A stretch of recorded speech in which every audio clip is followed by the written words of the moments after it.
Going on, Jerome's. So Pro Bowl voting is whatever. I mean, it's definitely a popularity contest, and usually, even with the Pro Bowl games versus the Pro Bowl game, it's become like 17th choice. I mean, like Tyler Huntley was a Pro Bowler back in the. Teddy was a Pro Bowler, right? So Pro Bowl doesn't really mean much, but All Pro is where it's at, and the Associated Press AP All Pro is the All Pro team of note. Although I feel like NFLPA. I feel like PFF is starting to gain some clout, but either way, like All Pro is how you are judged, like Hall of Fame merits all time. How good are you at your position? And it is all about legacy. So getting named to All Pro teams is important, and that's why we've constantly pissed and moaned when Harrison Smith was snubbed over and over and over again. It's happening again with Danielle Hunter, and it's also happening again with TJ Hawkinson, and also, I mean, Justin Jefferson, with the injury, him only getting 1K yards, although it was a miracle that he got 1K yards. This one, so we understand. But we don't forget. But the AP All-Pro, they announced their All-Pro teams on a Friday afternoon just thinking that everyone would forget. So first team All-Pro offense, Lamar, yes. McCaffrey, yes. Used, check. Again, should they just eliminate the fullback position? Because only about 8 teams actually use a real fullback. Kittle at tight end. I mean, George Kittle's the only tight end with over 1,000 yards receiving, so respect. Tyreek, CeeDee Lamb, Amon-Ra. I actually really like that Amon-Ra is getting some love and attention. Respect there. Offensive line. It also tilts me the way that they tiled this. But Trent Williams, Jumpin' Joe Thuney, Jason Kelsey, Zach Martin, and Penei Sewell. So Penei Sewell, deservedly so. Trent Williams is definitely still the gold standard. Jumpin' Joe Thuney is damn good. Kelsey, I mean, Kelsey's still good, is a little bit of legacy, sure. Zach Martin is still doing the damn thing. I mean, you can have legacy and still be a friggin' monster. That's Zach Martin, man. The first ballot Hall of Famer. First team All-Pro defense. So Myles Garrett, TJ Watt, which we'll get to. Aaron Donald as well as Chris Jones on the interior. Werner and Roquan at linebacker, as well as Quincy Williams working in there. So absolute respect there. I feel like Quincy's brother Quinnen gets all the love and attention, but I mean, Quincy's a dude himself, man. And also, I feel like, especially with the Ravens and the Niners defense this year, the resurgence of the off-ball linebacker, where, I mean, for a long time it was poo-pooed as just a meaningless position. Certainly not anymore. I mean, you got to be able to stop the run. You got to be able to hold up against the pass, and that's what the modern off-ball is. That's what Ivan Pace Jr. is. That's right. Cornerbacks, Deron Bland, Sauce Gardner, Trent McDuffie. I feel like McDuffie's been underrated. Pride of Washington, and Deron Bland on there because of all the pick sixes. You can't ignore that. And Sauce, he might be the first cornerback to go back-to-back first-team All-Pros, and deservedly so. I mean, Sauce Gardner is an absolute boss. And then, of course, the safeties that have Vikings connections. Kyle Hamilton, Vikings coulda, woulda, shoulda taken him in the first round 2022, but we've talked about the revisionist history. A lot of people were out on Hamilton because of his testing at the Combine/Pro Day, as well as safety was not viewed as a premium position. And remember, I mean, people conveniently forget because Kyle Hamilton is emerging as one of the best safeties in the league. The Ravens got roasted for taking a non-premium position at 14. But yeah, you think that people don't remember? Pepperidge Farm remembers. And Antoine Winfield Jr. So Vikings fans always bitch and moan about, oh, we could have had Kyle Hamilton. What about Antoine Winfield Jr.? Huh? So the Vikings had 2 first-round picks in 2020. One was JJ, and the other one, Jeff Gladney, rest in power.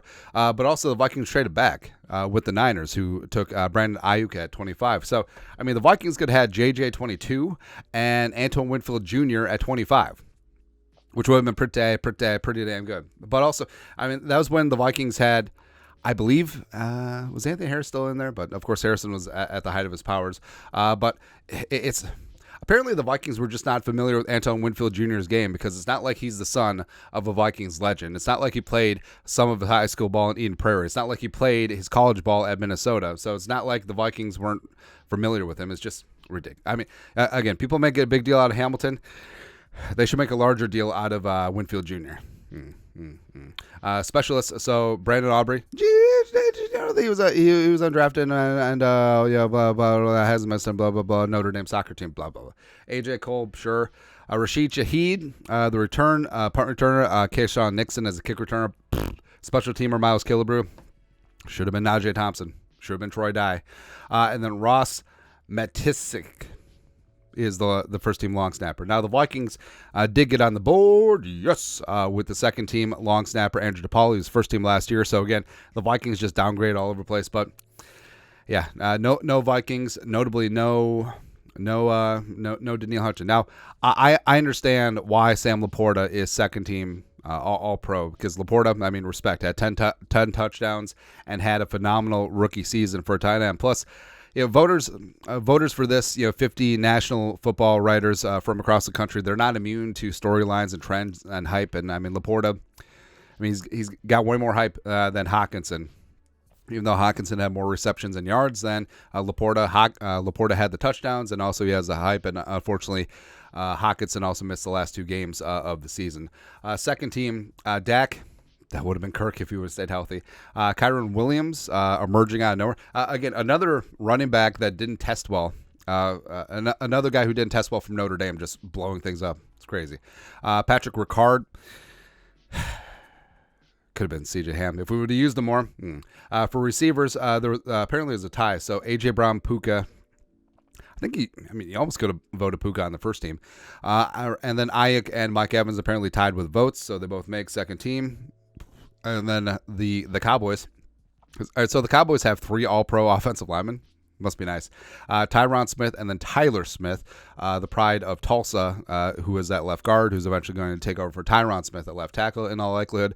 Ragnow, the pride of Chanhassen. Lindstrom, best in college. Hey, remember when Atlanta drafted Lindstrom early? And they're like, oh, why are you drafting a guard that high? So stupid. Then Lane Johnson. Again, Lane Johnson is good, but also I think that he definitely gets by on name brand recognition. Parsons. Crosby's a dude, man. The pride of Eastern Michigan. Baby Jared Allen. Justin Matabuke from Texas A&M. I love that he's getting some of the respect. Frankly, could you put him on first team? But who do you take off? And then Dexter Lawrence, the only nose tackle to make it, which is great. Backup linebackers on second team. Demario Davis, Bobby Wagner. Now, Bobby Wagner is definitely name recognition, but also, I mean, he can't sneeze at the amount of tackles that he had. Patrick Queen from Baltimore, so the Baltimore Ravens doing the damn thing at off-ball. Cornerbacks, Jalen, Travarius Ward with the Niners, Teron Johnson working in the slot. Again, I also love that they split things up between corner and slot. Plus, I feel like there should be a flex position on offense, but.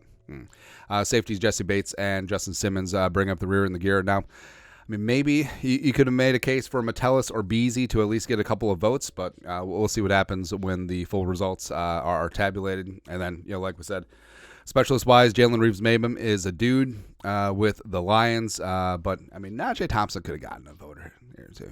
But, yeah. But the main thing is, so Danielle Hunter getting snubbed again. Career high 16.5 sacks. Was a talisman for the Vikings and was really damn good. Now, he's flirting with the sack total lead throughout the season, and sort of had a couple of games where he was getting consistently doubled and triple teamed, mainly because no one else on the Vikings after Waddle went down could get their own pass rush, but that's an argument for another day. But, I mean, he had more sacks than Garrett. He had more sacks than Parsons and Crosby. Also, you could make a good case that Trey Hendrickson should have been in the mix too, maybe Khalil Mack.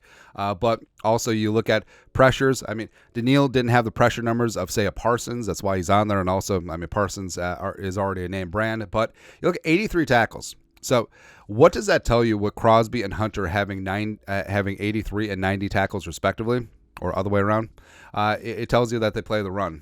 And some of these guys don't necessarily play the run. And also Crosby and Danielle tied for the league lead in tackles for loss, 23. Danielle also forced 4 fumbles. So I know it's tough. And Garrett and Watt and Parsons or Crosby are bad dudes. And I do think that Garrett, Watt, and Parsons are on a Hall of Fame path, and Crosby is going to get there as well. So you're going to sit one of these future Hall of Fame guys in their prime. I fully understand that.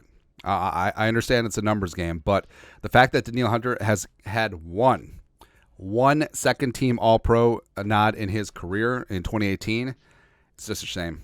Just an absolute shame. Because at the end of the day, after Danielle hangs it up, I mean, when they look back at him as one of the all-time great edge rushers, do they look at him as a Hall of Famer? They're just going to look at All-Pro numbers. Oh, he's got 1 second team? Yeah.